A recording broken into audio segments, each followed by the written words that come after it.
Hello সবাই, আরও একবার তোমাদের সকলকে স্বাগত জানাচ্ছি আমাদের চ্যানেল দ্য বিগ বং থিওরিতে। আর আরও একটা ভীষণ স্পেশাল ভ্লগ, যেটা আমার আর অংশুমানের ফার্স্ট ইন্টারন্যাশনাল কনসার্ট ঈদ শেরেন। হ্যাঁ, দেখতেই পাচ্ছ এখানে টিকিট বাই পোস্টে টিকিট এসেছিলো।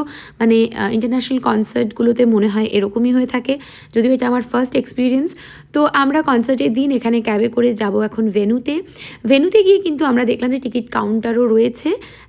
যদি কারো বাড়িতে না এসে থাকে বাই পোস্ট টিকিট, তাহলে তারা এখান থেকেও কালেক্ট করতে পারে। কিন্তু আমাদের যেহেতু চলে এসেছিলো টিকিট, তাই আমরা কালেক্ট করিনি। এখানে সবাই ঢুকছে, আমরা চারদিকে শুধু দেখছিলাম লোকজনের ক্রেজ, মানে এভরিওয়ান পুরো পাগল হয়ে গেছিলো। অবশ্যই মানে ঈদ শেরেন একটা ইমোশন আমাদের কাছে। আর চারদিকে এরকম বড় বড় না ঈদ শেরেন লেখা বোর্ড, যেখানে ছবি তোলার জন্য চান্সই পাওয়া যাচ্ছে না, সবাই ভিড় করছিল। তো অনেকক্ষণ দাঁড়িয়ে থাকার পর ভাবলাম যে ভিতরে ঢুকে নিশ্চয়ই থাকবে। তো এখানে দেখতে পাচ্ছ thank you Chennai. Actually thanks to চেন্নাইয়ে থাকাকালীন এটা আমার third concert and first international আর্টিস্টের কনসার্ট। তো পড়ন্ত সূর্য এদিকে, লোকজন এখনও এসে পৌঁছয়নি। ওরা 2 ঘন্টা আগে মানে পৌঁছানোর জন্য ওখানে মেনশন করে দিয়েছিল টিকিটে। তো ধীরে ধীরে লোক আসা শুরু করে দিয়েছে। এটা হচ্ছে স্টেজ, দেখতেই পাচ্ছ। আর এখানে না কোনো ক্যাটাগরি ছিল না, পুরো ঢালাও, জাস্ট দাঁড়িয়ে যাও, ডান্স করো, মস্তি করো। আর লোকজন এখানে রীতিমতো বসে পড়েছে, কারণ অনেক আগে সবাই পৌঁছে গেছে। তো এইখানের বোর্ডগুলো একটু ফাঁকা পাওয়া যাচ্ছিলো, তাই এখানে কয়েকটা ছবি তুললাম আমরা। আর ছবি তুলে নিয়ে চারদিকে না প্রচুর খাওয়ার জায়গা রয়েছে, দেখতে পাচ্ছ বেভারেজেস কাউন্টার। আর এখানে ক্যামেরাসগুলোর দিকে আমরা নজর দিচ্ছিলাম, যে চারদিকে ব্যাস ক্যামেরাতে ভর্তি। আর তারপরে চলে এসছে জনিতা গান্ধী। উনি শোটাকে স্টার্ট করেছিল, মানে মেন আর্টিস্টের আগে উনি। আর যেই শোটা কিন্তু মিউজিক কাম ডান্স শো ছিল, প্রচণ্ড পরিমাণ ডান্স ছিল তাতে। আর এখানে পাখিদের ঘরে ফেরার পালা, জানি না পাখিরা ঘরে ফিরছিল নাকি পাখিরাও এখানে গান আর ডান্স এনজয় করছিল। তবে ইট ওয়াজ নাইস পারফরমেন্স।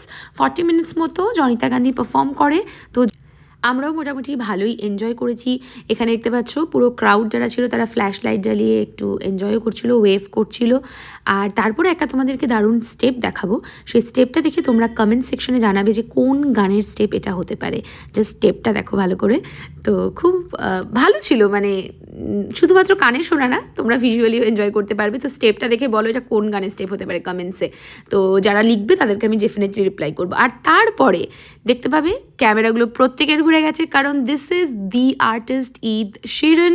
চলে এসছেন উনি। তো চলো ওনার খানিকটা শুনে নিই, গান না, কারণ গান দিলে কপিরাইট খাবো, তাই জন্য একটু স্পিচ শুনে নিই ওনার বক্তব্য। Here to be a tourist, really, and come around and also play shows. So I've got to spend 2.5 days here and travel around the city and see what's going on. I'm loving it. Thank you so much for being so welcoming. আর তারপর বাকিটা কি বলবো, just enjoy. মানে পুরো মোমেন্টটা enjoy করে গেছি। যে মানে বলে না once in a lifetime moment টাইপের একটা ব্যাপার ছিল, যেখানে আমরা ক্রাউডরাও কিন্তু খুব ভালো কোঅপারেট করেছি ওনাকে। এবং উনি মেনশনও করেছেন যে আমরাই কিন্তু ওনার পুরো ব্যান্ড ছিলাম, কারণ উনি কিন্তু সোলো পারফরমেন্স করেছেন, সোলো আর্টিস্ট হিসেবে। Months of no one caring. But then eventually some people started turning up to hear this song, and then more people started coming to the shows, and this song became like a minor hit within the United Kingdom. And then I signed তো উনি এটা খুব sweetly শুরুতে বলেই দিয়েছিলেন, মানে ক্রাউডের সঙ্গে একটা এনগেজমেন্ট রাখার জন্য, যে ক্রাউডই কিন্তু ওনার ব্যান্ড, আর আমরা কিন্তু দারুণ কোঅপারেট করেছিলাম ওনাকে। তো এখানে তোমরা শুনতে পাচ্ছ।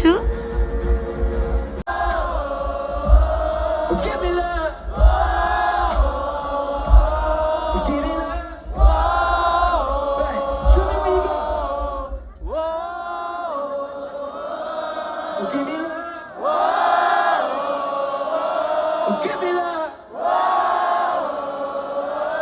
Oh, give me love. Mama. Oh, give me love.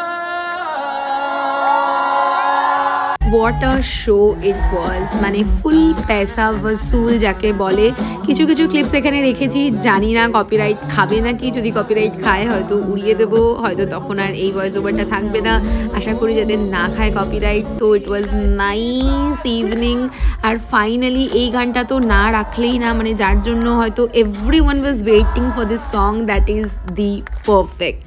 হ্যাঁ, প্রত্যেকের মানে জাস্ট পারফেক্ট লাভ সং, রোম্যান্টিক সং। তো সেই সংটা দিয়ে কিন্তু উনি এন্ড বলবো না, এই সংটার পরে ছিল একটা দারুণ কোলাব উইথ এআর রহমান, যেটার পারফরমেন্সটা আমার ফেসবুক পেজে আছে। তো তোমরা স্মৃতিলেখা চক্রবর্তী ফেসবুক পেজে গিয়ে দেখে নিতে পারো সেই পারফরমেন্সটা, অথবা আমার চ্যানেল ভার্সেটাইল ভ্যারাইটিসে যেতে পারো, সেখানেও কিন্তু এই এআর রহমানের সাথে যে কোলাবটা আছে সেই পারফরমেন্সটা কিন্তু রয়েছে। তো চলো ভিডিওটা এখানেই শেষ করছি।